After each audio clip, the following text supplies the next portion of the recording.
স্ত্রীরা অনেক গুণবতী, তারা অনেক ভরসার পাত্রী। কতদিন জানেন? যতদিন স্বামীদের পকেট থাকে মূল্যহীন, থাকে না পকেটে কোনো পয়সাপাতি। যেই না তাদের পকেটে পয়সাপাতি পুড়েছে তখনই সবজি আছে তো মাছ নেই, মাছ আছে তো ডিম নেই, ডিম সবজি সবে আছে তো মুরগি নেই। এদের মুখে সারাক্ষণ শুধু নেই আর নেই। এদের কি একটুও বুদ্ধি নেই? এদের একটুও মায়া নেই, একটুও গুণ নেই? দু একটা দিন কি ভাই এগুলো ছাড়া চালিয়ে নেওয়া যায় না? দিব্যি তো এতদিন চলছিল। এই রকমই প্রতিদিন মধ্যবিত্ত সংসারে টক মিষ্টি তেতো আর ঝাল সব মিলেমিশে গল্প চলতে থাকে।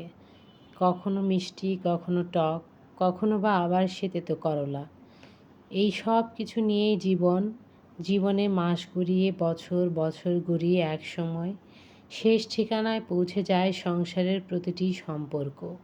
তারপরেও কিন্তু মানুষ একে অপরকে ভালোবেসে একে অপরের পাশে বুদ্ধিহীন বুদ্ধিযুক্ত সব অবস্থাতেই থাকে। এরই নাম মধ্যবিত্ত। হ্যালো এভরিওয়ান, আসসালামু আলাইকুম। ওয়েলকাম ব্যাক টু গল্পগাথাস অ্যানাদার নিউ ব্লগ। নতুন দিনের নতুন আরও একটি ভিডিওতে সবাইকে স্বাগতম।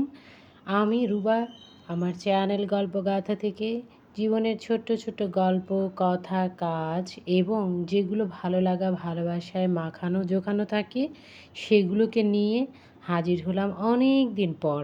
আশা করছি শুরু থেকে শেষ পর্যন্ত একটি লাইক দিয়ে আমার ছোট বড় দেশে বিদেশে সকল বন্ধুরা ভিডিওটি কন্টিনিউ করবেন শেষ পর্যন্ত। আপনার একটি লাইক এই ভিডিওটিকে সেই সকল বন্ধুদের কাছে পৌঁছে যেতে সহযোগিতা করবে যারা মধ্যবিত্ত জীবনের এই রকম ছোট ছোট গল্পগুলোকে দেখতে ভালোবাসে। গল্প করতে করতে আমি তো ব্লগটা রাত থেকে শুরু করে দিয়েছি। কিছু সবজি নিয়ে এসেছিলাম, সেগুলোকে পলি ব্যাগ ছিঁড়ে ওই ঝাঁকাতে রেখে দিলাম। আসলে ওটা একটা সেলফ ছিল, সেটাকে আমি পার্ট বাই পার্ট খুলে আলাদা করে কাজে লাগিয়ে নিচ্ছি। এটাও কিন্তু মধ্যবিত্ত জীবনেরই একটা গল্প, একটা অংশ। কোনো কিছুই এখানে ফেলা যায় না। ডিমগুলোকে ওয়াশ করে জায়গা মতো রেখে দিয়েছি। বিকেলে কিছু রুটি বানিয়ে নেওয়া হয়েছিল, সেগুলোকে সকালবেলার জন্য বক্সে একটু করে ভেজে পলি ব্যাগ দিয়ে রেখে দিচ্ছি, এতে করে অনেক দিন থাকবে।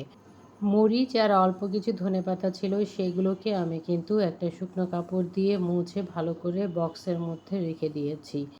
যখন ব্যবহার করব তখন ওগুলোকে ওয়াশ করে নিব। আমি রাখার সময় কিন্তু আজকে ওয়াশ করিনি। সাথে কেটে নিচ্ছি কিছু সবজি, সকালবেলাতে যাতে বক্স থেকে বের করে ঝটপট ভাজি আর রুটিটা করে নেওয়া যায়। নতুন বন্ধু যিনি এই মুহূর্তে আমার চ্যানেলটিকে প্রথম ভিজিট করছেন, ক্লিক করে চ্যানেলে জয়েন করেছেন, তাকে বলবো একটি লাইক দিয়ে সাবস্ক্রাইব করে বেল বাটনটি অন করে রাখুন আর তার পাশে থাকা অল অপশনটিকে সিলেক্ট করে নেবেন। যখন আপনি অল অপশন সিলেক্ট করবেন তখন আমি যখনই ভিডিও আপলোড করব আপনার কাছে পৌঁছে যাবে। আপনার ভালো লাগলে আপনি সেই মুহূর্তে কিংবা পরে যে কোনো সময় ভিডিওটি দেখে নিতে পারবেন। আর যদি ভালো লাগে তাহলে ছোট্ট একটা কমেন্ট করে শেয়ার করে দিতে পারেন আপনার বন্ধু বা অন্য কারোর সাথে, যাকে আপনার ভালো লাগে। আমি কিন্তু রাতের বেলাতেই কাজ করছি। ক্যামেরা ধরে কাজ করলে সারা রাতেও কাজ শেষ হবে না। ওয়াশিং মেশিনে কাপড়গুলো দিয়ে রান্নাঘরের টুকিটাকি জিনিস সবগুলোকে ওয়াশ করে পানি ঝরতে রেখে দিয়েছি। রাতের আধার আর ঝলমলে আলো সব মিলেমিশে একাকার। সুবহানাল্লাহ। Good morning. পরের দিন সকালবেলা। রাতের বেলায় ওয়াশিং মেশিনে যে কাপড়গুলো ধোয়া ছিল সেগুলোকে সকালে উঠেই রৌদ্রের মধ্যে নেড়ে দিয়েছি ব্যালকনিতে। তখনই ওই নতুন চারা গাছের নীল অপরাজিতাদেরকে চোখে পড়েছিল আর আমার বন্ধুদের জন্য একটুখানি ক্লিপ করে নিয়েছি। নীল অপরাজিতা আমার ভীষণ ভালো লাগে। বড় যে গাছটা আছে ওটাকে আমি ছাদে দিয়ে দিয়েছি আর ওখানকার থেকে ছোট্ট একটা চারা করে নতুন করে আবার এটাকে বসিয়ে নিয়েছি। সে যাই হোক, সব কাজ ওদিকে সেরে এখন বাজে প্রায় 9:45। নাস্তা করার জন্য চলে এসেছি। মুসুরের ডালটা একটু ঘন করে রান্না করেছিলাম, সেখান থেকেই একটুখানি ডাল, দুটো ডিম একটু পোস্ট করে নিয়েছি আর দুটো রুটি। এই ছিল সকালের নাস্তা। কাজ আগে থেকে গুছিয়ে রাখলে করে নিতে খুব সুবিধা হয়। বুদ্ধি করে যারা আগে থেকে কাজ গুছিয়ে রাখে তারাই হলো মধ্যবিত্ত ঘরের বুদ্ধিমতী গৃহিণী। আর অন্যদেরকে তো সব বিষয় নিয়ে চিন্তা করতে হয় না। যেমন আজকে ঝটপট কী রান্না করব সেগুলো গত রাতেই গুছিয়েছিলাম। সেখান থেকে শুধু একটা জিনিস বাদ ছিল, মাছ ভেজানো। সেটাকে সকালে উঠে মাছ ভিজিয়ে নিয়েছি। আর এই তো আমার রান্নাবান্নাও গল্প করতে করতে শেষ হয়ে গিয়েছে। বাইরে যাওয়ার একটু ইচ্ছে আছে, সেই জন্য বিকেলের নাস্তার জন্য একটু বুট ভুনা করে নিয়েছি, পাট শাক ভাজি করে নিয়েছি, একটু মাছ ভাজি, আর স্পেশাল ছিল এই তো ঘন ডাল। আমার জন্য স্পেশাল ছিল কচুরমুখির ভর্তা। অনেক দিন পর এইরকম পাট শাক ভাজি আর কচুরমুখির ভর্তা ভীষণ ভালো লেগেছে। বাঙালি এই সাধারণ খাবারগুলোই আমার অনেক ভালো লাগে।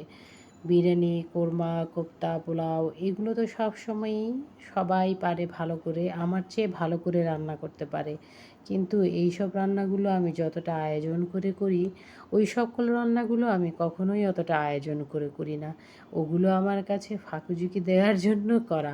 এখন পর্যন্ত আমার সঙ্গে কে কে কন্টিনিউ করছেন তা তো আমি জানি না, তবে দেখানো কোনো অংশ যদি ভালো লেগে যায় আর আপনি যদি লাইক দিতে ভুলে গিয়ে থাকেন, তাহলে ছোট্ট একটা লাইক দিয়ে আমাকে ছোট্ট একটা কমেন্ট করে জানিয়ে দিতে পারেন কোন অংশটুকু আপনার ভালো লেগেছে। ভিডিও রিলেটেড কমেন্ট হলে আমার বেশি ভালো লাগবে। সব কাজ সেরে তাড়াতাড়ি, এই যে বললাম আজ একটু তাড়া আছে, বন্ধুদের সঙ্গে বেরিয়েছিলাম একটুখানি ঘুরতে। সব সময় বাসায় থাকা, সংসার, কাজ এই সব কিছু নিয়ে নিজেকে বন্দি রাখার মধ্যে কখনোই আমি ছিলাম না। এই তো এই ব্যস্ততাকেও ফাঁকি ঝুঁকি দিয়ে, এই ব্যস্ততা থেকেও নিজের জন্য কিছুটা সময় বের করে বেরিয়ে পড়েছিলাম বন্ধুদের সঙ্গে নদীর পাড়ে ঘুরতে। সবাইকে ভালো রাখার জন্য নিজেকে আগে ভালো থাকতে হয়, আর সেই ভালো থাকার জন্য বন্ধুর কোনো বিকল্প নেই। নদীর পাড়ে শীতল হাওয়ায় বসে বন্ধুদের সঙ্গে গল্প করে আড্ডা দিয়ে বেশ অনেকটা রাত করেই বাড়ি ফিরেছিলাম। সেদিন আর কোনো কাজ করা হয়নি। এই অংশটুকু অন্য আরেক দিনের। এটা দেখতে যেমন লোভনীয় হয়, খেতেও তেমনি অসাধারণ এবং টেস্টি। কেউ বুঝতেই পারবেন না আপনি এটা কি দিয়ে কি করেছেন, কারণ কাঁচা অবস্থায় এই জিনিসটা একদমই কেউ পছন্দ করে না, সে হোক ছেলে কিংবা বুড়ো। আর আপনি যদি এটাকে এভাবে তৈরি করে দেন, তাহলে আপনার জন্য আর কিছু থাকবেই না যদি আগে আপনি কিছু সরিয়ে না রাখেন। মিহি করে কুচিয়ে নিয়ে গ্রেটার দিয়ে তারপরে সেখানে লং, এলাচি, দারচিনি, তেজপাতা আর গুড়ের সঙ্গে আমি এইটাকে সেদ্ধ করে নিয়েছি ভালো করে। একই সঙ্গে দিয়ে ধিমা আঁচে জাল দিলে এটা কিন্তু খুব তাড়াতাড়ি সিদ্ধ হয়ে যায়।